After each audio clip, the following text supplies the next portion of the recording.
garaan koof garaan kee rasaasa jibbaa naqatee karaan koof karaan kee akka walirraa maqate tasa waliif yaaduun dhibee osoo wal gaannu kiyyoon gaaf tokko baalaan martee nu simachuuf teessi biyyoon yaaduma yaada abuurree hamma jirru wal mormina waan dalaganne gurrannee gaaf tokko asirraa sokkina fiixeensa fiixaan qaraa bushaa'aa jireenya baraa isa qabatan qabneef walitti hin duulina adaraa jaalala walii lagachuun argaa walii baqachuun wal miidhuuf wargamuun hamminya wal dorgomuun ammaaf gatii hin qabu boodaaf salphina hin dhabu har'aaf si baasee aaree yoo sitti fakkaate gaarii urgaa eessaa fuudha raqa gaarummaa eessaa qaba dammi hin fudhatiin cita mormaa hin dhagayin shira ormaa hin naqin qe'ee gumaa miidhamni kos kan keetumaa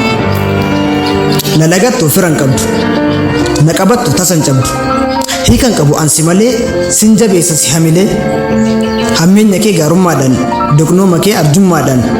qajeelfadheen rakkina kee xiqqeeffadheen jal'ina kee obbolummaa keen dhandhamadha gaachanaafin si qabadha hammeenya kee lallabu si xiqqeessuuf yeroon qabu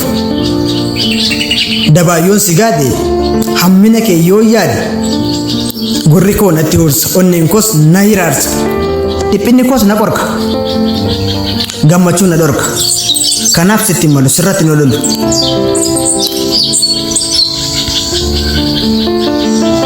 kanaaf kotta akkas goona yoos walirratti wal moona gamtaa jabeeffanna qaallicha gaafanna wal qooduun nuun falu xiqqaachuun nuuf hin malu hamma keenya akka geenyu amala walii haa dandeenyu mudaa walii haa dhoksinu daba walii haa obsinu waliif yoo dhiphanne gamtaa yoo qabaanne bokkuu deebifanna gadaa qalbifanna caaccuu harkatti qabannee siinqee wal eebbifna baalli waliif laanna malkaatti irreeffanna gamtaatu nuuf fala gadaatu nu fala